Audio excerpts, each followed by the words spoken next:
नमस्कार दोस्तों। वाल्मीकि रामायण हिंदू जनता का अत्यंत पूज्य और पवित्र ग्रंथ माना जाता है। दोस्तों, कहा जाता है कि लगभग 300 रामायण हैं विभिन्न भाषाओं में लिखी हुई, लेकिन उनमें से वाल्मीकि रामायण को आदि रामायण माना जाता है और उसकी जो है हिंदू प्रजा के मन में ज़्यादा आस्था है।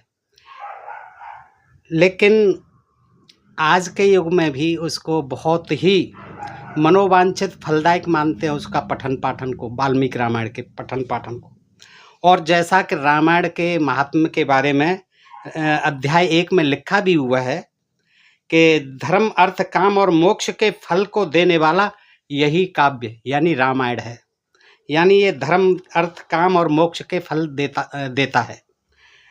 यह अपूर्व पुण्य के फलों को देने वाला है वाल्मीकि रामायण का पठन पाठन। आप सावधान होकर अथवा सुनिए, चाहे किसी के महापातक या सर्वपातक लगाओ, इसको सुन लेने से भी कितने ही बड़े पाप लगे हों, पातक लगे हों, इसको सुनते ही वह सब नष्ट हो जाते हैं और आदमी सुनने वाला जो है पवित्र हो जाता है। महापापी भी महापवित्र हो जाता है।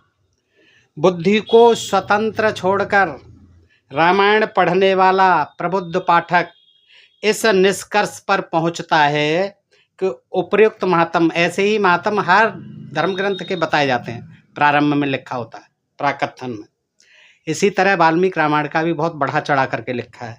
तो उसमें जो विश्वास रखने वाले लोगों ने या तो रामायण पढ़ी नहीं है, उन्होंने ऐसी बातों में कि पाप धुल जाते हैं, पातकी जो है पवित्र हो जाता है या मोक्ष मिल जाता है, या तो उन्होंने पढ़ी नहीं है, और यदि पढ़ी है तो बुद्धि को अंधी आस्था के हवाले यानी गिरवी रख दिया है, अंधभक्ति में डूबकर पढ़ते हैं। वैसे रामायण जो है आदि से अंत तक मानवता विरोधी आदर्शों और अवैज्ञानिक प्रसंगों से भरी पड़ी है। तमाम बेतुकी, बेसिर पैर की, काल्पनिक, भ्रामक और तमाम मिथ्या बातें जो है उसमें आदि से अंत तक ऐसे ऐसे प्रसंग भरे पड़े हैं जिनको के पढ़ने के बाद ये ज्ञात हो जाता है कि ये अंधभक्तों के लिए ईश्वर की माया है। वहीं प्रबुद्ध पाठकों के लिए ये रामायण जो है एक तिलिस्मी उपन्यास से ज़्यादा कुछ नहीं है। ये जो एक तिलिस्मी उपन्यास लगता है वाल्मीकि रामायण। और दोस्तों, आज मैं ऐसा ही एक प्रसंग आपको सुना रहा हूँ जो कि बिल्कुल बेसिर पैर का है, बिल्कुल अवैज्ञानिक है, लेकिन फिर भी जो है सब वाल्मीकि रामायण में इसका विस्तृत वर्णन मिलता है। दोस्तों, मैं आपको बताता हूँ कि देखिए, आजकल हम जानते हैं वैज्ञानिक युग है आप, और हम देखते भी हैं कि कोई भी स्त्री हो, जब जुड़वा बच्चे हो जाते हैं, एक से ज़्यादा 2 बच्चे हो जाते हैं, कभी 3 या 5 बच्चे तक होते देखे गए हैं। लेकिन आपने ये भी देखा होगा कि वो बच्चे जैसे ही जन्म लेते हैं तो मरे हुए होते हैं, या फिर थोड़ा बहुत देर जीवित रहने के बाद में मर जाते हैं। ये आपने और हमने देखा है। लेकिन आप वाल्मीकि रामायण में देखेंगे तो एक ऐसी स्त्री का वर्णन भी आता है जिसने एक साथ 1, 2, 5, 7 नहीं 10, 60,000, कितने 60,000 बच्चों को जन्म दिया था। वे सब के सब जीवित रहकर महाबलवान पुरुष हुए। उनके आप विचित्र कारनामे भी इस जानकारी में देखेंगे कि 60,000 बच्चों को जन्म देती है, वो भी महाबलवान होते हैं, योद्धा होते हैं। देखो, वे भी पुरुष के संसर्ग से नहीं, प्राकृतिक मैथुन से नहीं, एक जो है ऋषि होते हैं भृगु ऋषि, उनके वरदान से पैदा होते हैं। देखिए, प्राकृतिक संसर्ग से नहीं, ऋषि के वरदान से, भृगु ऋषि के वरदान से पैदा होते हैं। ये राजा सगर थे और उनकी 2 पत्नियां थीं। दोनों पत्नियां और राजा सगर तपस्या कर रहे थे। बहुत ज़्यादा तपस्या करते करते बहुत समय बीत गया तो भृगु ऋषि वहाँ आए और भृगु ने प्रसन्न होकर के वर दिया। बालकांड सर्ग 38। एका जनेता तात पुत्रम वसंकरम तव षष्ठ पुत्र सहस्राणी ह्यापरा जनयस्यति। 8वां श्लोक, बालकांड सर्ग 38।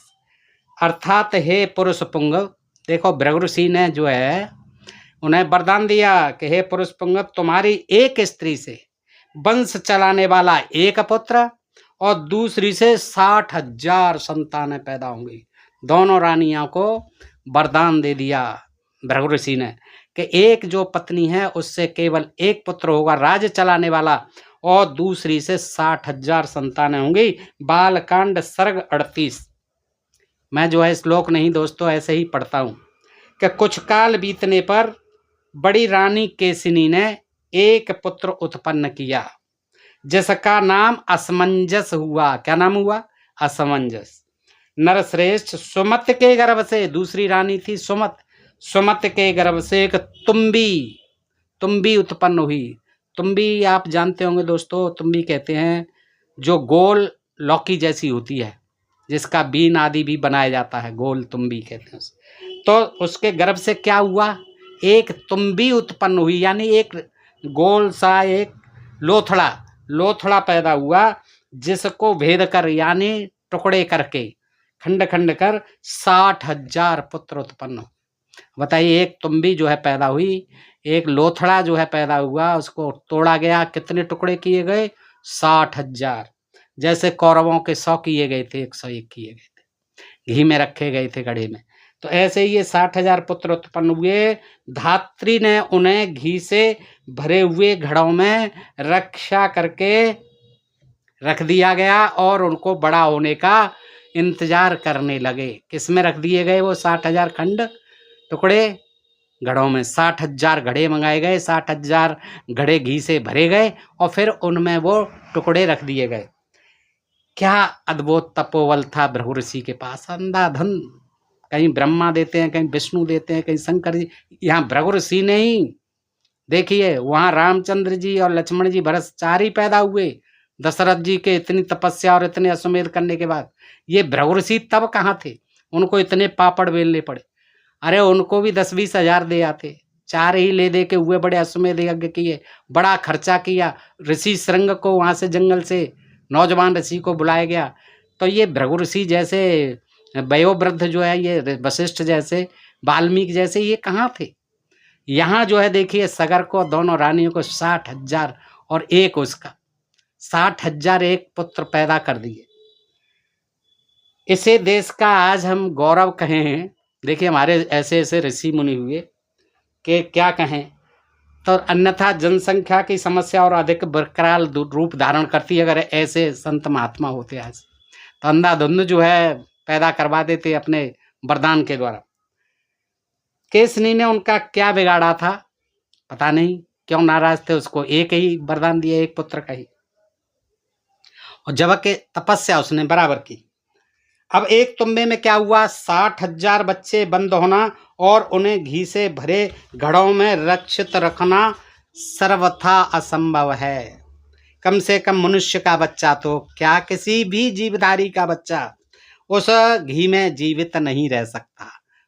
पलने की, बड़े होने की बात तो अलग है दोस्तों। आप कल्पना करिए, आज किसी बच्चे का भ्रूण जो है उसमें रख दिया जाए, मनुष्य का ही भ्रूण रख दिया जाए घी के मटके में, तो क्या वो बढ़ जाएगा?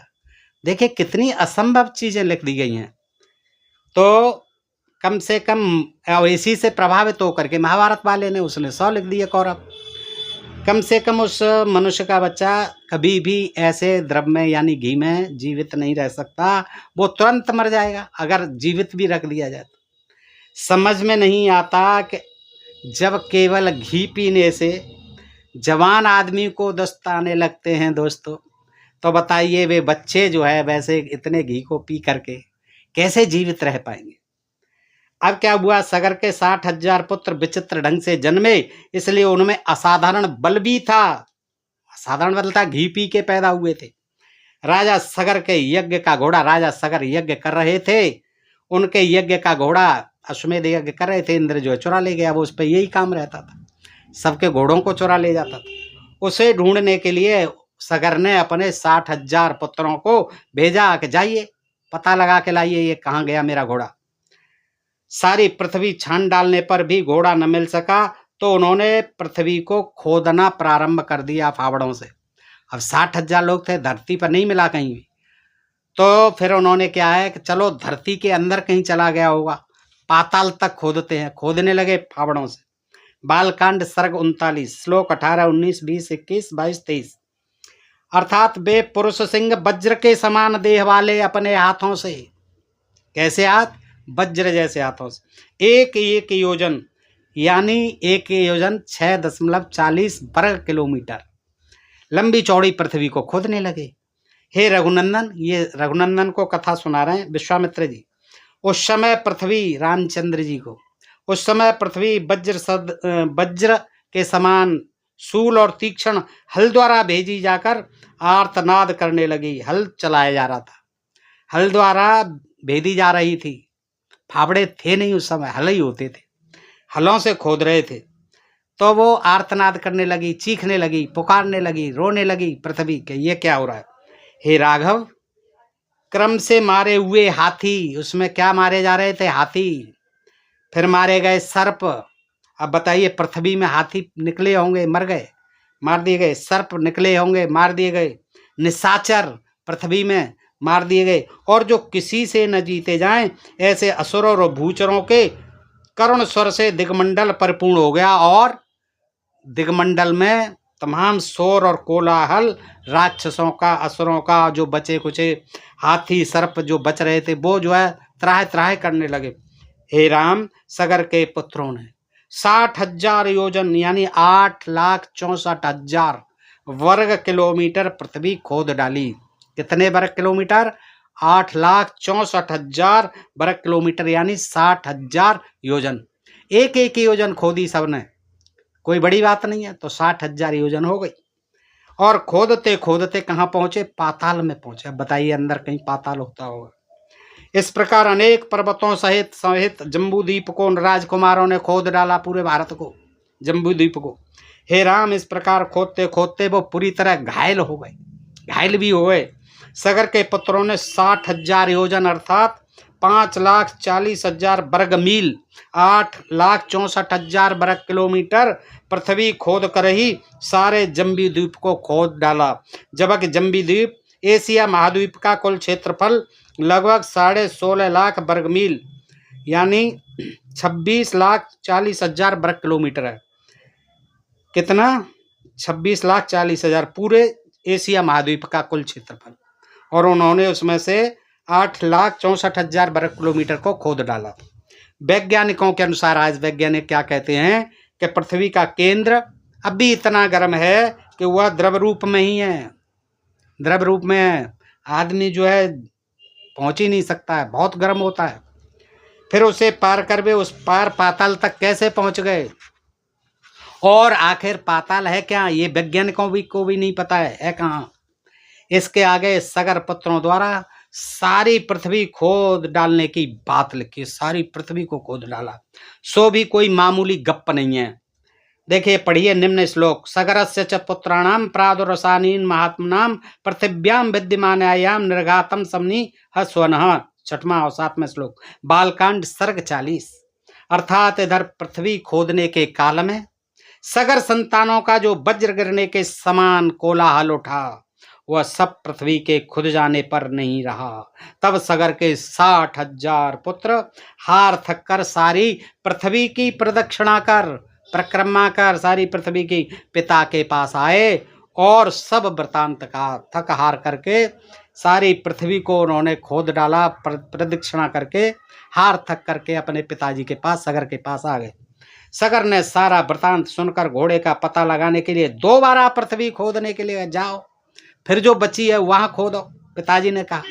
फिर भेजा अपने पुत्रों को और पुत्रों ने पिता की आज्ञा का पुनः पालन किया, जिसे हम बताते हैं इसमें बालकांड सर्ग 40 के अनुसार। क्या है कि देखिए, उन्होंने पृथ्वी खोदते समय पर्वत समान विरूपाक्ष नामक एक दिग्गज को पृथ्वी धारण करते हुए देखा। फिर दोबारा गए तो उन्हें क्या दिखाई दिया पृथ्वी खोदते समय कि एक विरूपाक्ष पर्वत के समान विरूपाक्ष नामक एक दिग्गज वाला पृथ्वी को धारण किए हुए था। दिग्गज उसके ऊपर टिकी हुई थी, दिग्गज के ऊपर। हे राम, यह विरूपाक्ष नाम महाहाथी, ये कौन था? दिग्गज हाथी, महान हाथी, महाहाथी, ये विरूपाक्ष नाम का था।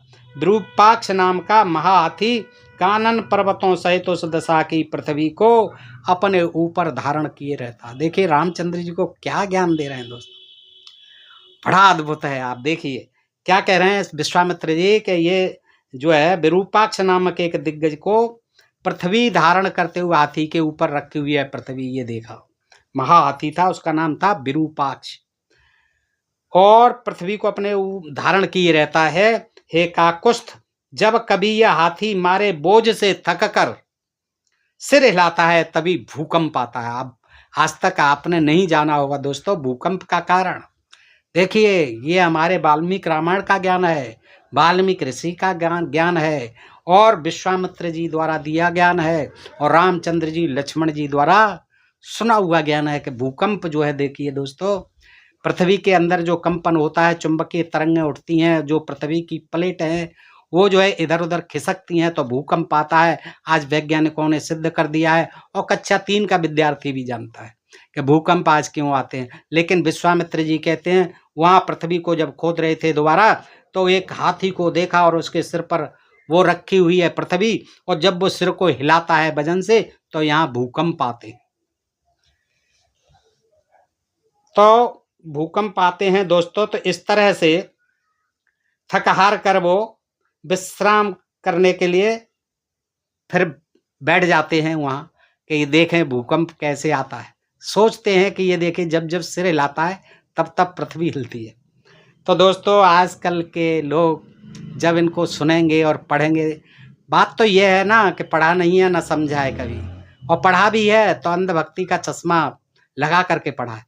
देखिए भूकंप का कारण जो है वाल्मीकि ऋषि ने, आपने देखा किस तरह से अभी कभी कहते गाय के सिर पर है, कभी शेषनाग के फण पर है, वो जब फण को उधर उधर करता है, गाय जब सींग को लाते तब भूकंप आते हैं। अनेक तरह की कहानी है ये। आज यदि मामूली सी कक्षा का 3री 4थी प्राइमरी का विद्यार्थी भी जानता है कि पृथ्वी बिल्कुल आधार नहीं है उसका कोई, वो तो अधर में है, जैसे सारे ग्रह है अधर में, अंतरिक्ष में कोई इनका जो है आधार नहीं है, बेसलेस है, और ये घूमती है पृथ्वी। यदि पृथ्वी हाथियों के सिर पर है तो वे किस पर खड़े, फिर हाथी किस पर खड़े हैं? क्या खाते पीते हैं और थकते क्यों नहीं है? बताइए, उनको कहाँ से खाना पीना आता है? सोचने की बात है, ये मामूली आदमी भी दिमाग लगाए तो सोच सकता है। बात यह है कि अतीत काल की यह धारणा थी, पहले ऐसा ही माना जाता था, इतना ही ज्ञान था कि पृथ्वी चपटी है और अचल है। अचला कहा गया इसे, ये नहीं चलती है, सूर्य चलता है। उसे दिग्गज यानी हाथी धारण किए हुए हैं, नीचे पाताल लोक है फिर उसके, बताइए, और सूर्य पृथ्वी की परिक्रमा करता है। पाताल को उस हाथी के नीचे, हाथी जो धारण किए हुए उनके नीचे माना जाता था, और ऐसा माना जाता था पृथ्वी तो अचल है, अचला कहते हैं इसे, और सूर्य जो है इसकी चारों तरफ परिक्रमा करता है, उसी से ये दिन रात होते हैं। इसी काल्पनिक ज्ञान के आधार पर ही ऐसी तमाम पौराणिक ऊटपटांग कहानियां भरी पड़ी हैं। दोस्तों आगे क्या होता है कि राजा सगर के तत्कालीन समय में एक ऐसे भी मुनि थे, भस्मक मुनि। देखिए ये भी विचित्र बात है कि जो हुंकार भरते ही जिसे चाहे जला सकते थे, हुंकार भरने से ही जला सकते थे। सगर के 60,000 पुत्र पृथ्वी पार कर पाताल पहुंचे तो अपना घोड़ा कपिल, अब देखिए पाताल में पहुंच गए, वहां जो है कपिल मुनि थे, वो कपिल मुनि के आश्रम में बंधा हुआ देखा उस घोड़े को, तो खड़ा उसको घोड़े को देखकर वो क्रोधित हो अनाप शनाप बकने लगे। रोषेण महताविष्टो हुंकारम मकोरुत्तोदा ततस्तेन न प्रमेयेणम कपिलेन महात्मना भस्म राशि कृता सर्वे का कुष्ठ सग्रात्मजमा। 30वां श्लोक बालकांड सर्ग 40। अर्थात उन्होंने यानी कपिल देव ने, कपिल महाराज ने, जब वो अंट संट बकने लगे कि यही चोर है, पकड़ा गया, ये देखिए ये घोड़ा बंधा हुआ है, वो अपनी तपस्या में थे, उनकी तपस्या भंग हुई, उनको बड़ा क्रोध आता है और उन्होंने कहा कि जाइए, हुंकार भरी और उन सबको जलाकर राख का ढेर कर दिया। सुनिए रामचंद्र जी, आपने देखिए क्या विचित्र भस्मक मुनि मिले कपिल महाराज। यदि कपिल देव आज होते दोस्तों, सोचो आज ऐसे मुनि होते तो फिर ये करोड़ों रुपए खर्च नहीं होते। मिसाइल आ रही हैं, तमाम परमाणु बम बनाए जा रहे हैं, परमाणु हथियार बनाए जा रहे हैं, एक कपिल मुनि को बैठा दिया जाता और बस भस्म कर देते। देखिए, तो यदि कपिल देव आज होते तो भारत सरकार के करोड़ों रुपए जो रक्षा सामग्रियों पर, रक्षा हथियारों पर व्यर्थ प्रतिवर्ष खर्च हो जाते हैं वो बच जाते, उसे सेना और शस्त्रास्त्र रखने की कोई आवश्यकता नहीं होती, बस शत्रु की सेना को दूर से ही भस्म कर दिया जाता। और उस समय भी क्यों नहीं कर दिया जाता, इनको बुलाया जाता, वहाँ लंका में भस्म कर देते हैं। कपिल मुनि को रामचंद्र जी तो बुला सकते थे, इन्हीं के वंशज थे वो सगर महाराज, और वो कपिल मुनि भी सब जो है इन्हीं के वो इष्ट देव थे, साधु संत जो है, तो बुला लेना था उनको। इतना जो है बंदरों को परेशान करने की, इतनी मारामारी करने की क्या सोचो दोस्त, जो 60,000 पुत्रों को हुंकार भरते ही भस्म कर सकता है, कितना बड़ा जो है वो एटमी हथियार हो सकता है एक कपिल मुनि के रूप में। क्या ही अच्छा होता यदि वे अपनी भस्म कला किसी दूसरे को भी सिखा गए होते, आज कहीं लिख गए होते इसी में, वाल्मीकि रामायण में। दरअसल दोस्तों ये जो कहानियाँ हैं, जो कथानक हैं, ऐसे जो प्रसंग हैं, ये क्या है, महज कल्पना है। ये आप सोच सकते हैं कि ये जो है कितनी काल्पनिक कहानियाँ हैं, क्योंकि सगर के पुत्रों के जन्म से लेकर के आपने देखा उनकी मृत्यु तक की कोई भी घटना न तो प्राकृतिक है और न विश्वास योग्य है, सभी काल्पनिक हैं और अविश्वसनीय हैं, जन्म से लेकर के और यहाँ तक आपने देखा मरने तक। इस वाल्मीकि रामायण के रामायणकार ने तो इस कहानी को आगे और बढ़ाया है, इसीलिए बढ़ाया है कि उसने भस्म किए हुए सगर के 60,000 पुत्रों को स्वर्ग भिजवाने के लिए उनके वंशज भगीरथ द्वारा गंगा नदी को ब्रह्मलोक से पृथ्वी पर उतरवा कर ही दम लिया, तपस्या की भगीरथ ने कि इनको जो है गंगा लाऊं, भगीरथ को वो भगीरथी को लाऊं पृथ्वी पर, नाम भगीरथी पड़ा, गंगा को लाना है। तब जो है उन्होंने ब्रह्मा की तपस्या की, ब्रह्मा जी आए, उन्होंने कहा ठीक है मैं छोड़ता हूँ कमंडल से, लेकिन इसके उसको रोकेगा कौन, प्रवाह को। शंकर जी को तैयार करो, फिर उन्होंने शंकर जी की हजारों वर्ष तपस्या करी, फिर शंकर जी प्रसन्न हुए, शंकर जी ने कहा ठीक है छोड़ने दो, मैं अपनी जटाओं में उलझा लूंगा। फिर जटाओं में उलझी रह गई, तो फिर तपस्या की कि महाराज ये क्या कर रहे हो। फिर जब जा करके शंकर जी ने कहा कि ठीक है अब मैं अपनी जटाओं से पृथ्वी पर भेजता हूँ, आप चलिए। तो जैसे जैसे चलते गए आगे आगे भगीरथ, पीछे पीछे गंगा जी भी चलती गई। तो दोस्तों इस तरह से भगीरथी का अवतरण हुआ, और ये कथा जो है इतनी बनाई गई है, ये किसी न किसी प्रसंग को तथ्य सिद्ध करने के लिए बनाई गई हैं दोस्तों। भगीरथी का, गंगा का इतना महत्व बताने के लिए ये कथा गढ़ी गई है, और आपने खुद देखा होगा और पढ़ लीजिए कि इसमें देखिए कितनी सच्चाई है। यानी सिद्ध हो जाता है कि कितनी ये अवैज्ञानिक बेत सिर पैर की और बेतुकी कथा कहानियाँ, जिसे हमारा आदि ग्रंथ का, आदि रामायण कहा जाता है, धर्म ग्रंथ कहा जाता है, उस वाल्मीकि रामायण में लिखी हुई हैं दोस्तों। बताइए जानकारी आपको कैसी लगी, अच्छी लगी हो अपने मित्रों में भी अधिकाधिक शेयर करें, अपने प्रिय चैनल ढोल में पोल को सब्सक्राइब करते रहें। फिर मिलते हैं ऐसे ही किसी जानकारी के साथ अगले वीडियो में, तब तक आप सब मित्रों का हृदय से आभार, नमस्कार, जय भीम, जय भारत, नमो बुद्धाय दोस्तों।